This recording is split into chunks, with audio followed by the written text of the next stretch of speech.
I'm a sales rep for a medical supply company based out of Charlotte, North Carolina. I'm 36, making around $72,000 a year, plus commission, and I spend about half my time on the road visiting hospitals and clinics across the Southeast. You get used to the motel routine pretty quickly. Check in, sleep, check out, drive to the next city. After 8 years of doing this, very little surprises me anymore. This happened in February 2023. I was driving from Charlotte to Jacksonville, Florida for a conference. It's about a 6-hour drive, and I left late in the afternoon around 4 p.m. By the time I hit southern Georgia, it was after 10 p.m. and I was exhausted. I took an exit near a town called Waycross, looking for a place to crash for the night. The only motel at that exit was called the Pine Grove Inn. It was one of those places that probably looked decent in the 1980s, but had been slowly declining ever since. 2 stories, exterior corridors, a faded sign advertising cable TV, and free Wi-Fi. The parking lot had maybe 6 cars in it. Not busy, but not empty either. I checked in at the front desk. The woman working there was probably in her 70s with curly gray hair and thick glasses.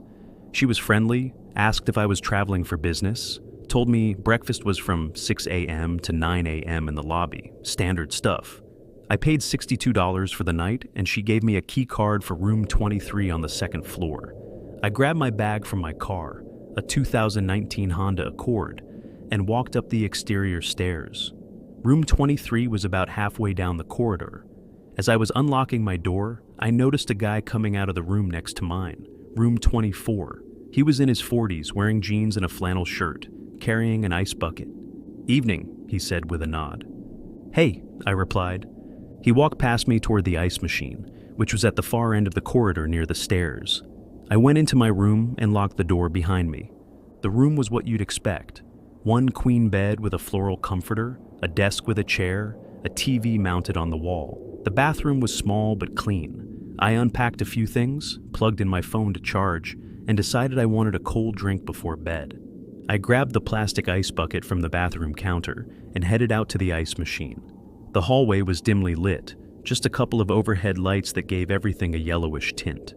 As I walked toward the ice machine, I could hear it running, that low humming sound they make. The machine was one of those old models, probably from the 90s, with a metal front panel and a scoop hanging on a chain. I opened the door and started filling my bucket.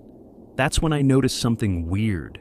At the bottom of the ice bin, partially buried under the ice, was what looked like a piece of fabric. Dark fabric, like from a shirt or jacket.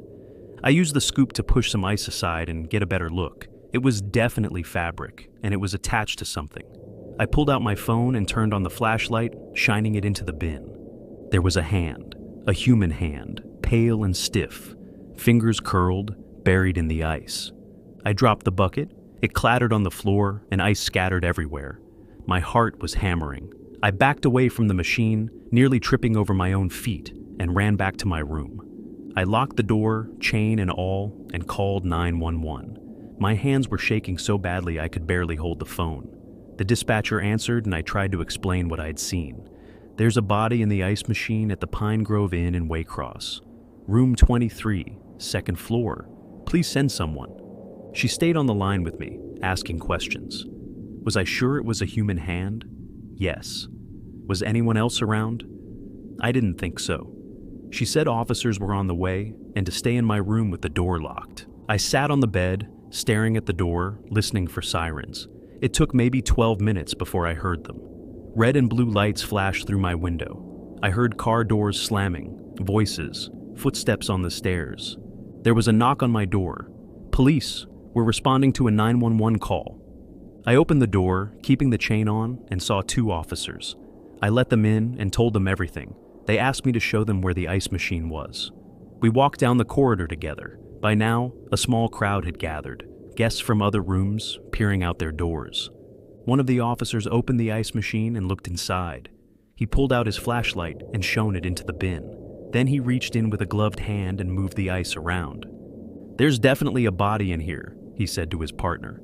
They cleared everyone back to their rooms and called for backup. Within an hour, the parking lot was full of police vehicles, an ambulance, and a medical examiner's van. Crime scene tape went up around the entire 2nd floor. I gave my statement to a detective, told him I'd just been getting ice, saw the hand, and called 911. He asked if I'd seen anyone suspicious. I mentioned the guy from room 24 who'd been getting ice earlier, but I hadn't seen him since. They knocked on room 24. No answer. The front desk clerk confirmed that room was occupied by a man named Robert Finch, checked in 2 days ago. They got a warrant and opened the door. The room was empty. No luggage, no personal items. But the bed had been slept in, and there were towels in the bathroom. The body in the ice machine was removed around 2 a.m. I watched from my window as they brought it down the stairs on a gurney covered with a sheet. The motel manager, not the old woman from check-in, but a younger man who'd been called in, was standing in the parking lot talking to the police. I didn't sleep that night, just sat in the chair by the window watching the police work. Around 5 a.m., a detective came back to my room and asked if I'd be willing to come to the station to give a more detailed statement. I said yes. At the station, they told me more. The body was a woman, approximately 30 to 40 years old. She'd been dead for at least 24 hours, possibly longer. The cold from the ice machine had slowed decomposition. Cause of death appeared to be strangulation, but they'd need an autopsy to confirm. They showed me a photo on a tablet. Do you recognize this woman? I looked at the picture. It was a driver's license photo of a brunette woman with a slight smile. No, I've never seen her. Her name is Jennifer Calloway. She was reported missing 3 days ago by her sister. Last known location was Waycross, Georgia. She was traveling for work. My stomach dropped. She was like me. A traveling worker probably stayed at the Pine Grove Inn because it was cheap and convenient. What about the guy from room 24? I asked. Robert Finch? We're looking for him. His credit card was declined when he checked in, so he paid cash. The address he gave was fake. We've put out a BOLO. Bolo. Be on the lookout. That meant he was in the wind. They let me go around 7 a.m. I drove to a Cracker Barrel and had breakfast, but I couldn't eat much. My mind kept going back to that hand in the ice, to the fact that the guy from room 24 had been getting ice just before I did. Had he been checking on the body, making sure it was still hidden? I called my boss and told him I needed to postpone the Jacksonville trip. He was understanding. I drove back to Charlotte and spent the next few days following the news. Jennifer Calloway had been a pharmaceutical sales rep, just like me. She'd been staying at the Pine Grove Inn while visiting clients in the area. Security footage from the motel showed her talking to a man matching Robert Finch's description in the parking lot on the evening she disappeared. They went into her room together. She was never seen leaving. Robert Finch was arrested 4 days later at a truck stop in Alabama. His real name was Robert Finnegan, and he had a record: multiple assault charges, one attempted murder charge that was pled down.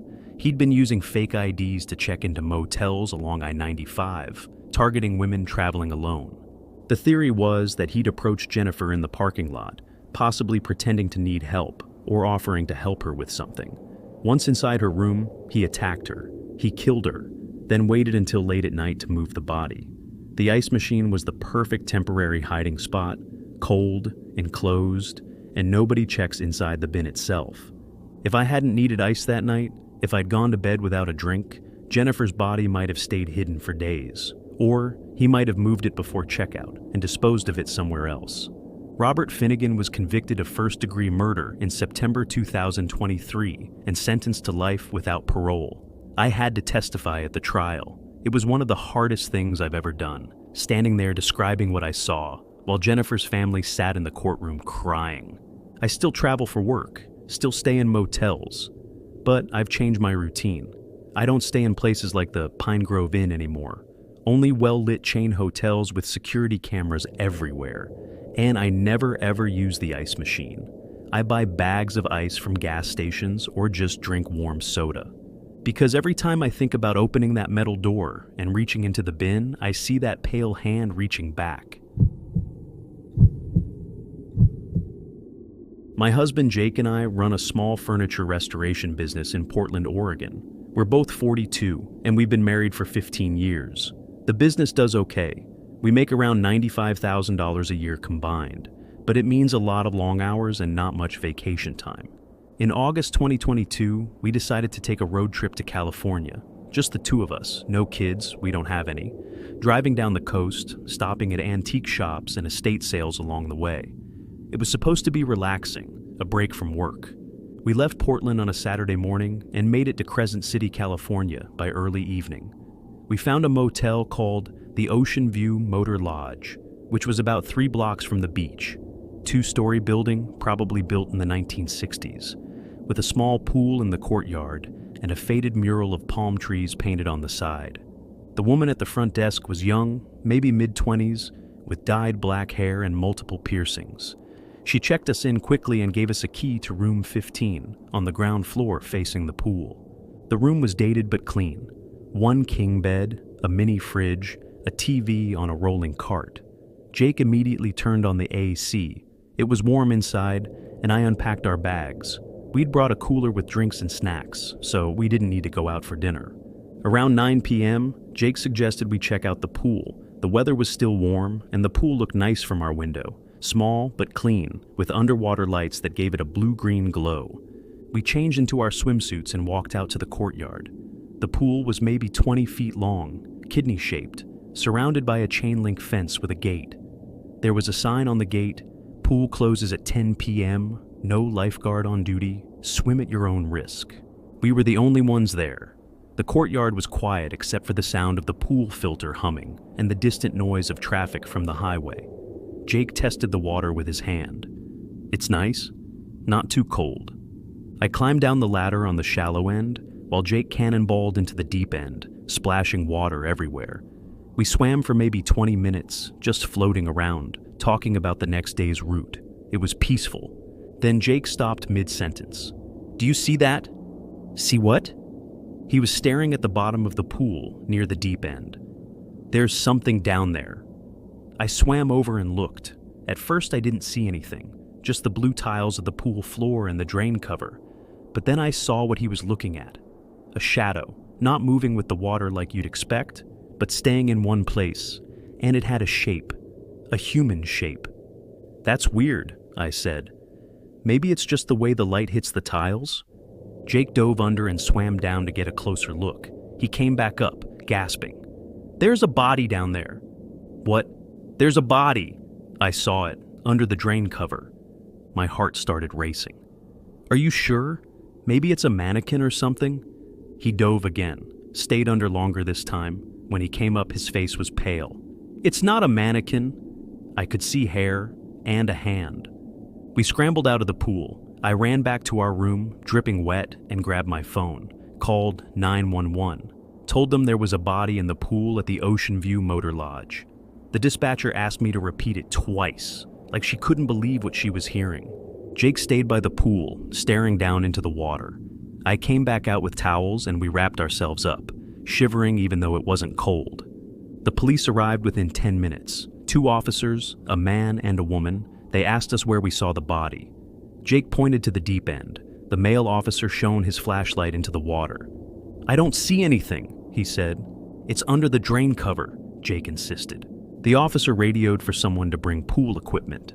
About 20 minutes later, a maintenance guy from the motel showed up with tools. He drained part of the pool and removed the drain cover. There was nothing there, no body, just the empty drain pipe leading down into the filtration system. "Are you sure you saw something?" the female officer asked. "I'm positive," Jake said. "I dove down. I was inches away from it. There was a body." They checked the filtration system. Nothing. Searched the pump room. Nothing.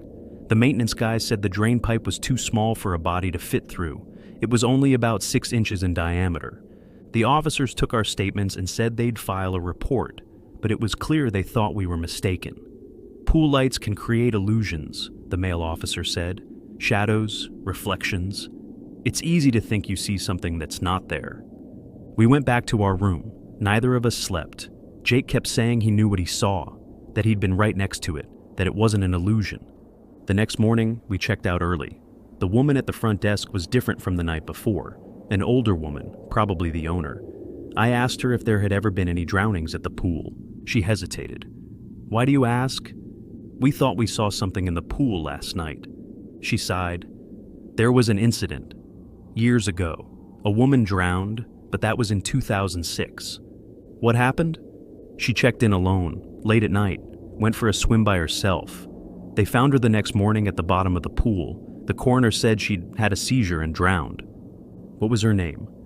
Michelle something. I don't remember. It was a long time ago. We left Crescent City and continued our trip, but Jake was quiet for most of the drive. That night, in a different motel in Eureka, he Googled Ocean View Motor Lodge drowning 2006. He found a news article from the Times-Standard, a local paper. The headline read, "Woman found dead in motel pool." The article said, Michelle Torres, 34, of Sacramento, was found dead in the pool at the Ocean View Motor Lodge on August 17, 2006. She'd checked in the night before and told the desk clerk she was going for a late-night swim. When she didn't check out the next morning, staff found her body at the bottom of the pool. Autopsy revealed she'd had a seizure and drowned. The article included a photo of Michelle, brown hair, kind eyes, a slight smile. Jake showed me the article. That's who I saw. That face. I saw her face. I didn't know what to say. I wanted to believe there was a logical explanation, but Jake is not someone who makes things up. He's practical, level-headed. If he says he saw something, I believe him. We finished the trip, but it was different after that. Less relaxing, more tense. We kept thinking about Michelle Torres, about her drowning alone in that pool late at night, about whether she'd had time to realize what was happening, whether she'd tried to call for help. When we got home, Jake did more research, found out that the Ocean View Motor Lodge had been sued by Michelle's family in 2007. They claimed the motel was negligent, that there was no lifeguard, no emergency phone by the pool, no first aid equipment. The case was settled out of court for an undisclosed amount. He also found reviews of the motel on TripAdvisor and Google. Several people mentioned the pool feeling creepy or unsettling. One review from 2019 said, "Felt like someone was watching me from underwater. Left immediately." Another from 2021, "My daughter refused to swim in the pool, said she saw a woman's face looking up at her from the drain." We never went back to Crescent City. Haven't been on a road trip since, honestly. The business keeps us busy enough that we don't have time anyway. But sometimes, late at night, Jake will sit up in bed and say, "I saw her. I know I did." And I believe him, because whatever was at the bottom of that pool, whether it was Michelle Torres or something else, it wanted to be seen. It wanted someone to know it was there. And now we do. I'm a graduate student at the University of Michigan. I'm 26, studying environmental science, and I make about $22,000 a year as a teaching assistant. It's not much, but it covers rent and groceries if I'm careful. I share an apartment with 2 other grad students in Ann Arbor. In October 2023, I had to attend a conference in Indianapolis for my research. The university gave me a small travel stipend, but it wasn't much. About $300 total for gas, food, and lodging for 3 days. I had to budget carefully. I found a motel online called the Budget Stay Inn. It was on the outskirts of Indianapolis near the airport, and the rate was $45 a night, perfect for my limited funds. The reviews were mixed. Some people complained about cleanliness, others said it was fine for the price, but I didn't have many options. I drove to Indianapolis on a Thursday, arrived around 7 p.m., and checked in. The clerk was a middle-aged man who barely made eye contact. He took my credit card, gave me a key to room 9, and pointed toward the building. First floor, around the corner. Room 9 was exactly what you'd expect for $45 a night. Small, outdated, with a bed that sagged in the middle and a bathroom that smelled like mildew. But it had a lock on the door and a working shower, which was all I really needed. I unpacked my laptop and conference materials, ordered a pizza from Domino's, and spent the evening working on my presentation for the next day. Around 11 p.m., I realized I didn't have any drinks. I'd brought a water bottle, but it was empty, and I wanted something with caffeine to help me stay awake while I finished my slides. There was a vending machine in the breezeway near the motel office. I'd seen it when I checked in. I grabbed some cash from my wallet and walked over. The breezeway was covered but open on both ends, connecting the office to the main building. The vending machine was old, one of those models from the 80s with a glass front and mechanical buttons. It had sodas, water, and snacks. The light inside flickered occasionally, making the products look strange and distorted. I put in $2 and pressed the button for a Coke. The machine made a grinding noise, and the Coke dropped down to the retrieval slot. I bent down to grab it. That's when I saw the note. It was taped to the inside of the retrieval slot, facing out. A small piece of paper with handwritten words in blue ink. "Help me, room 4." I stood up and looked around. The breezeway was empty. The parking lot was quiet. I could hear traffic from the nearby highway, but no voices, no movement. I looked back at the note. The handwriting was shaky, like someone had written it in a hurry or under stress. "Help me. Room 4." I thought about ignoring it. Could be a prank, kids messing around, but something about it felt urgent. I went back to my room and called the front desk. The same clerk answered. "Yeah? Hi, I'm in room 9. Someone left a note in the vending machine asking for help from room 4. Can you check on that room?" He sighed. "Room 4 is occupied. Checked in yesterday. If they needed help, they'd call the desk. Can you just go knock on the door? Make sure everything's okay? I'm not leaving the desk at this hour. If you're worried, call the cops." He hung up on me. I stood there holding my phone, debating. If I called 911 and it was nothing, I'd feel stupid. But if something was actually wrong and I didn't call, I decided to check it out myself first. Room 4 was on the ground floor, same side of the building as my room. I walked over. The curtains were drawn, but I could see a light on inside. I knocked on the door. "Hello? Is everything okay in there?" No answer. I knocked harder. I found a note in the vending machine. Someone asking for help. I heard movement inside, shuffling, like someone was moving around. Then a voice muffled through the door. "I'm fine. Go away."